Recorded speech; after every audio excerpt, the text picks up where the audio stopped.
Men make up about half of the population, yet are 80% of total suicides per year. Think about that. Half of the population, yet 8 out of 10 suicides is a man. If that was happening to women, we'd be launching national blue ribbon commissions to try to figure out what this epidemic was about. But because it's men, we just accept it, dismiss it, make memes out of it, and continue to vilify men in a society that has really put a value on narcissism and personal worth, building personal brands. When men can't keep up with that, we pathologize them. We make them into caricatures and into cautionary tales of what we shouldn't strive for. But that is just more silence. As we continue to go down this road of vilifying men and dismissing their pain, more and more men are choosing to go the full narcissistic route to end their pain rather than seek help.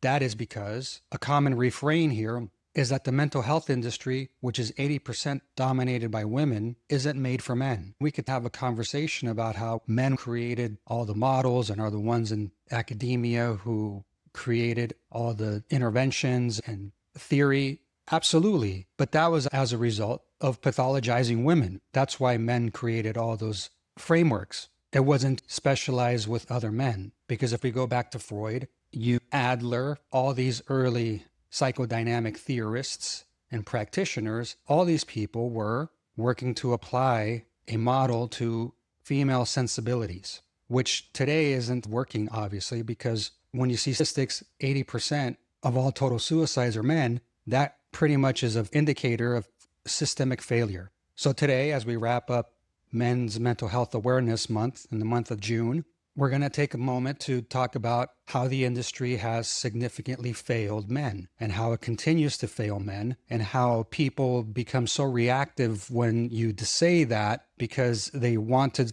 wholeheartedly defend a industry that at this point, from a statistical standpoint, is indefensible. It is an industry that is failing men. The numbers don't lie. In today's Precision Cycle, we will be going into what exactly are the failures of the mental health industry when it comes to men and how Precision Cycle is the way out. Precision Cycle is the solution to the over-feminized mental health model, which continues to fail men at an alarmingly high rate.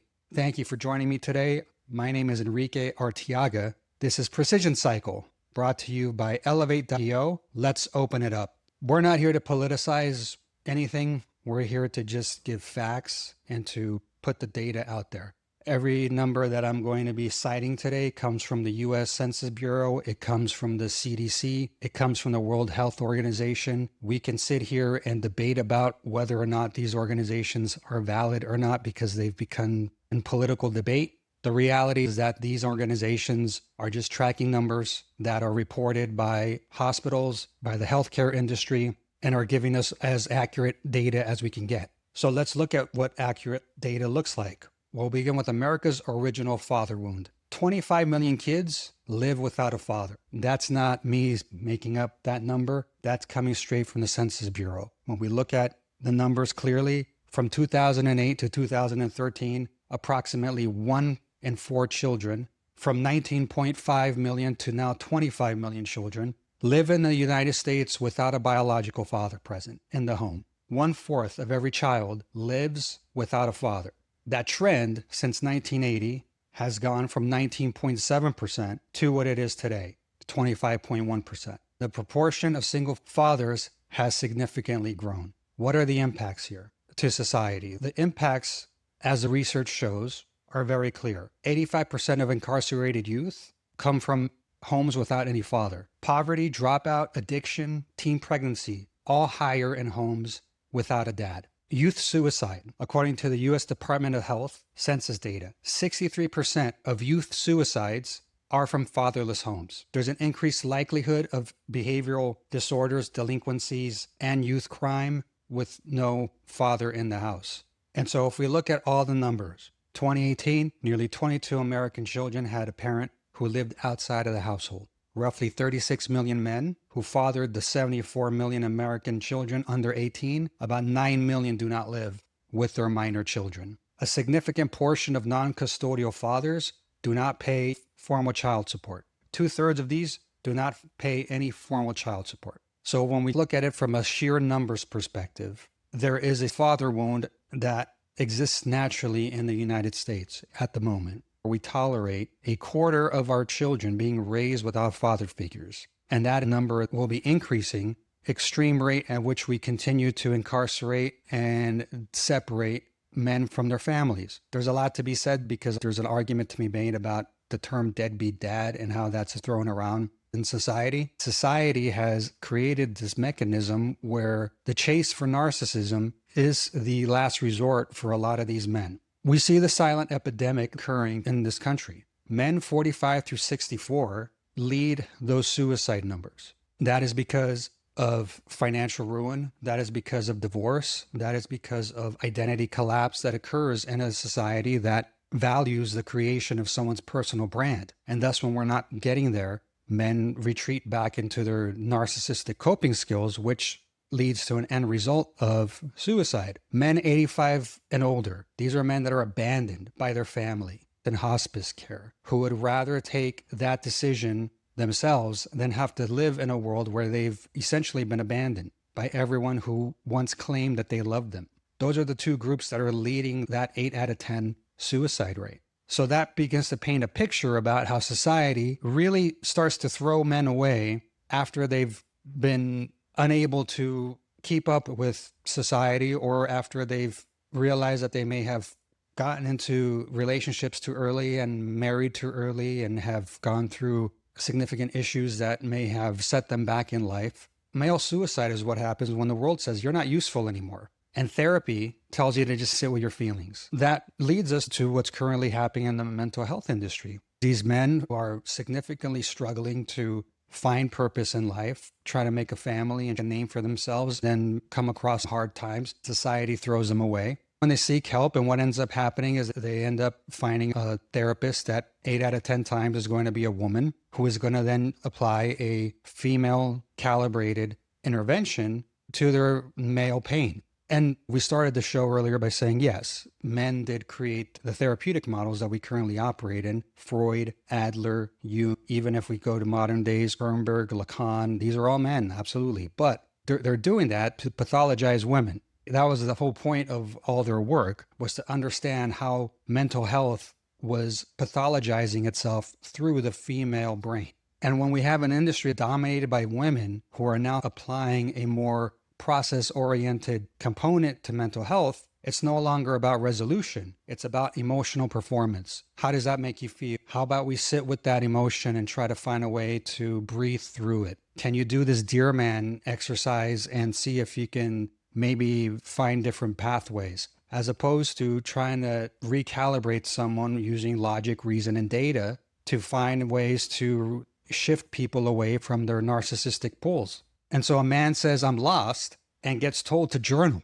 He says, I'm failing, and he gets told to lean into his vulnerability. He's bleeding out internally and externally, and they hand them a breathing exercise. You can understand how men cannot find appropriate ways to cope with their very real pain because it's being dismissed and given this caricature of therapy where you're literally being told to shrink your emotions so that other people can tolerate you. Imagine going in there, I just lost my family, I've just gone bankrupt, I've got all these bills piling up, and the very well-intentioned LCSW sitting across from you is giving you box breathing techniques and asking you to jot down in some notebook all the feelings that come up when these thoughts arise. That's not how men work. That's not how men process. That's not how men get better. Men get better by working with their therapists to find the way out of the abyss. Abyss exists because narcissism is the core brand proposition to the American experience. As we've highlighted in shows prior, narcissism was baked into the cake. When this country was created, it was created with the intentions of helping people gain independent freedoms. That comes as a result of making it acceptable for people to chase their own interests. And when you do that, you're asking people to lean into narcissism, because it's not about creating community. It's about creating opportunities that will further your own brand. This was baked into the cake with the American experience. We can go back to 370 treaties that the American government broke with indigenous people. A baseline example of how the narcissistic mechanism was baked into the cake. They would send settlers to invade indigenous lands. When the indigenous population would react, that would then be pathologized, and that was the justification to destroy nations that were here prior to white European settlers. And all that was done in the name of capitalism. We see how capitalism rewards psychopathy. Watch a brilliant documentary called The Corporation, if you can, 1999-2000. That will pretty much tell you that modern corporate experience, what we've come to as a country normalize as the corporate entity, is a psychopath. We'll be talking about that further in upcoming episodes. Empathy is inefficient in this model because narcissism is made to scale within this dynamic that we call the American experience. And so that gets reduced to your personal worth being your visibility, not your character. It doesn't matter what kind of person you are as long as you keep getting likes, views, and shares. And we don't have to go far to see the models of narcissism, what they get us to. We're currently seeing them played out in our society with politicians that have completely hijacked the purpose of politics for their own personal gain. As they say, money is the root of all evil. It is not. It is the narcissism that is the root of all evil. And money is just the validation method for narcissism in our current society. So what do men do? They either disappear completely or they build a persona to survive. They disappear completely by jumping off of bridges or putting guns in their mouths or just doing whatever they need to do to not be present anymore, which goes to that 8 out of 10 statistic about modern suicide. Or they lean into the other side of that, which is still narcissism, which is steroid culture, right? We become clout chasers and people who are just out here saying, look at me. And when we're not being looked at, that gives us that ego hit that then drives that depression, which activates the narcissism. And then the final outcomes are suicide or ruining your body with pharmaceuticals in an attempt to get notice. You don't have to go too far to see this example. You could see it in the Liver King, right? We all know who the Liver King is. He's some crazy drug addict who decided that he was going to put his lifestyle on display on social media, make it seem as if he gained this physique through hard work and eating raw organs. But the reality was that he was using steroids to sell supplements and get rich. Is he someone we should revere and say he's not so bad? No, because he's obviously doing things he knows are wrong. He is a cautionary tale. The Liver King example is exactly what is happening in this country in a microcosm. In a recent interview, he was talking about how one of the reasons that he went and he lied about his steroid use, he was overcome by this sense of society defining masculinity a certain way and projecting his own insecurities, wanting to get that validation. He did the things he needed to do to achieve this goal. He was ultimately found out, and we continue to see as his behavior is more and more erratic and he continues to deteriorate, most notably with the death threat against Joe Rogan, that this man not only has mental health issues, but he's reacting to a society that has created the mental health issue within him. He is locked in perpetual narcissistic drive because society has said that is your worth as a man. That is the only reason that your story, your struggle will gain any real traction in this society and people will pay attention to you. Now, could he have gotten that from his family? Perhaps, but from a society level, I understand what the Liver King is trying to say. And again, this is not to excuse any of his behavior or say that I'm on his side. I'm looking at the man as somebody with a mental health crisis. I'm not looking at that man as some influencer who doesn't deserve empathy or sympathy. And again, this is exactly what I'm talking about. People look at him as a joke as opposed to, how can I help you get better in this world? How can I help you recalibrate? How can I help you not feel the way you feel so that you're not doing all these narcissistic behaviors, which lead to pathology? And so how many men, they're not really out there chasing abs. They're chasing respect from a society that doesn't respect men. And we wonder and we sit here and we talk out loud why men's mental health is so many bad outcomes. It's because as a society, we really don't give a shit about men. Core takeaway from any of the research that you can do in any of these statistics. 80% suicide rates for men means society doesn't give a shit about you. 80% suicide rates for men means the mental health industry isn't made for you and doesn't give a shit about you. And so that is the epidemic of the cult of male performance. But let's get to just relational aspects, because this doesn't live in a vacuum. Most men are lonely. Most men don't have partners. A 53% divorce rate in this country illustrates that a large number of men have fallen out of favor with relationships. And unlike women who can essentially put a picture out into social media and get immediate validation, for men, it's not that easy as a 49-year-old to go out and find another partner, to even go out on the dating scene, because not only is the market oversaturated with single divorced men, but we see how women, single mothers now, 3-4 kids, are engaged in these polyamory lifestyles that have been normalized in this continually deranged society that we're going down. And so we leave with having to compete with this model that doesn't value the connection of partnership anymore. And brilliantly illustrated here, let's look at Asia Argento. She is revered on social media like some kind of a saint. She was abused by Harvey Weinstein, and that is a horrible thing that happened to her. But let's not mince words here. The reason Anthony Bourdain killed himself is because she cheated on him and didn't really give a shit what Anthony Bourdain thought about it. She actually tried to rationalize it, that it was always an open relationship and that was the agreement. She is someone with a borderline personality disorder as a product of her previous experience, especially with Harvey Weinstein. But she's manipulative, she's erratic, and she cheated on Anthony Bourdain. Those are the facts, right? And he killed himself weeks later. That is a microcosm of what happens to men, how we are systemically thrown away in this society by female narcissism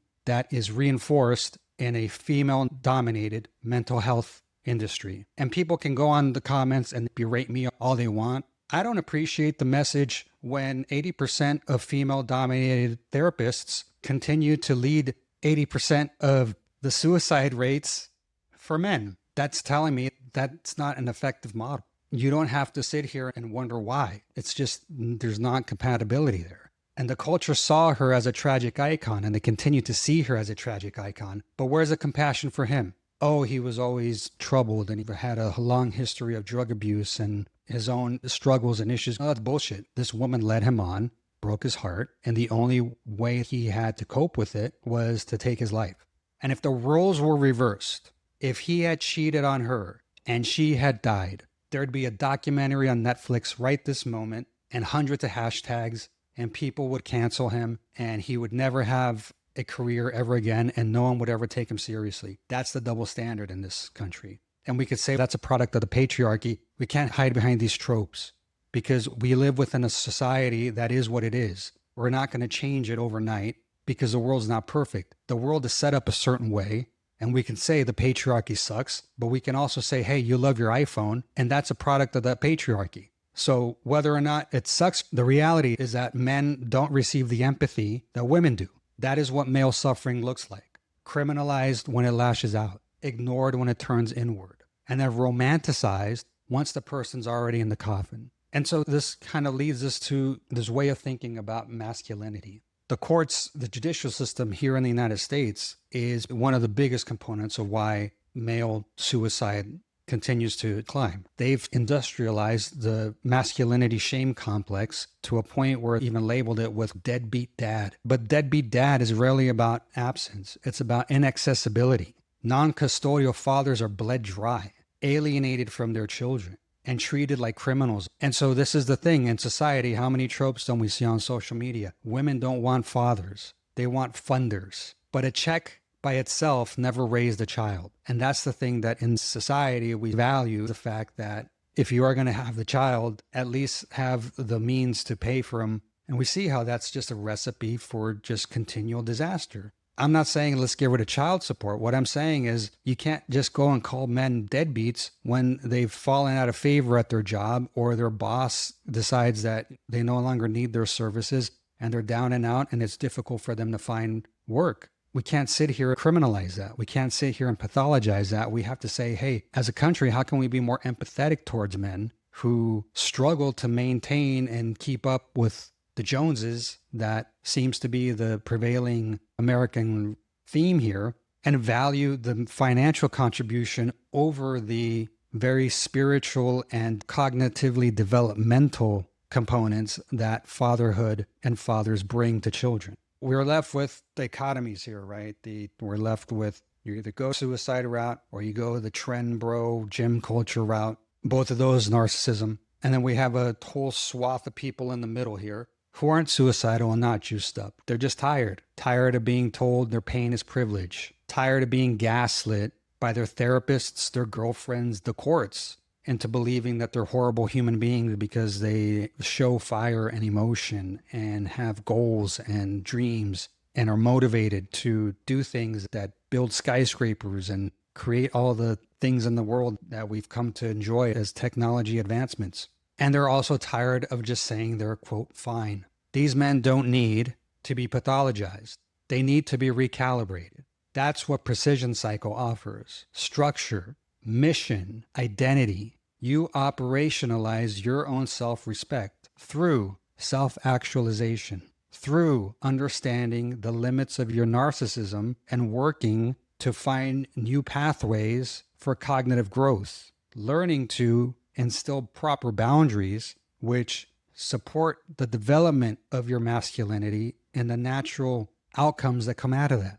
And so we need to get to, as we wrap up June Men's Mental Health Awareness Month, America doesn't have a men's mental health crisis. America is a men's mental health crisis. A narcissism nation where if you're not the spectacle, you're the corpse. The system isn't broken. It's working exactly as designed. And unless we burn it all down and rebuild it around fatherhood, legacy, and respect, you're going to keep burying good men. This doesn't exist in a vacuum. 8 out of 10 suicides being men doesn't exist in a vacuum. It exists in a broken model, which we continue to defend, which is only being defended because it is one of the areas where we can pathologize masculinity and the patriarchy. But the female health, mental health therapeutic model is fundamentally broken for men. It is fundamentally failing men. It has fundamentally failed men. And these female practitioners have blood on their hands because their inability to really comprehend theory and to commit to understanding how the male mind works continues to drive these negative outcomes. I have sat in too many group supervisions dominated by female practitioners. You sit in amazement and wonder how these people can seriously think that these types of soft female-oriented interventions are translatable to men who do not process the same way women do. This is the core of what's happening. The mental health crisis America is in right now is a product of incompetence from female practitioners that continue to only want to speak to their female clients and not to the male population that is truly suffering. If you're a male and you're tired, Precision Cycle is here for you,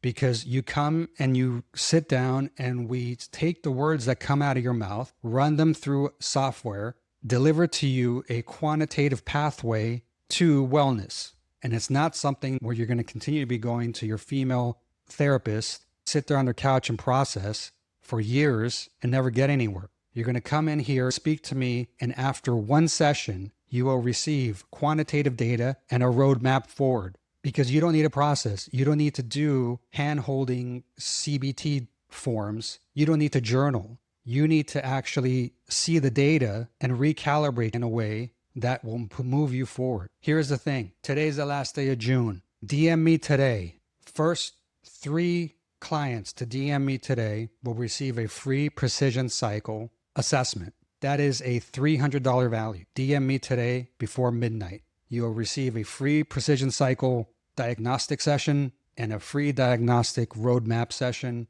You will then, no strings attached, just go out and speak your truth about what you experienced. That's all I'm asking for. Give me a chance to show you what the Precision Cycle difference is. And give me a chance to show you how Precision Cycle is the path forward for men's mental health recalibration. Because the model isn't broken. The model's working exactly as it's designed to. in the mental health industry. It is exactly designed to have you go 8 times out of 10 to a female practitioner who does not know how to calibrate masculinity and will forget you. That's the industry in a nutshell. Precision Cycle, however, is here to help you because we won't forget you. We're going to recalibrate you so that you can move forward and live your best life and be the person that you want to be. Remember, you're not broken. You're just disoriented. You need recalibration. Precision Cycle isn't therapy. It's a return to command. Reach out. Send me a DM. Let me know you're interested. I will hook you up with that free session. You will see the Precision Cycle difference. This is now the time to do it. We have 6 months before 2026. This is the time to get back on track so that you can hit 2026 with your best life. Recalibrated, when your boundaries are solid, you're solid, and you are aligned with what you want. Thank you very much for your time. My name is Enrique Arteaga. You can reach me at enrique@elevateepo.com. Precision Cycle TV on TikTok, YouTube, Instagram. We're now on Threads and X. DM me today. The first 3 people to DM me today will have a free Precision Cycle, which includes initial diagnostic, roadmap, recalibration plan. 7 dimension where we measure your personality so we understand exactly what we need to work on and how to realign ourselves with our best life. Because the statistics are clear. 8 out of 10 people in this country that commit suicide are men. If 8 out of 10 cars blew up, you wouldn't buy that car, right? If you got sick going to a restaurant 8 out of 10 times, you wouldn't ever go back to that restaurant. And if you go to therapy that is predominantly female dominated, that should tell you maybe men shouldn't go to female dominated therapeutic models. They should go to models that are based in masculinity and celebrate and promote the positive aspects of healthy masculinity. Thank you very much for your time. If this hits you, you belong in the room. Give me that DM. I'll hook you up. Thank you for your time. We will be back on Wednesday with another episode of Precision Cycle. Until then, take care.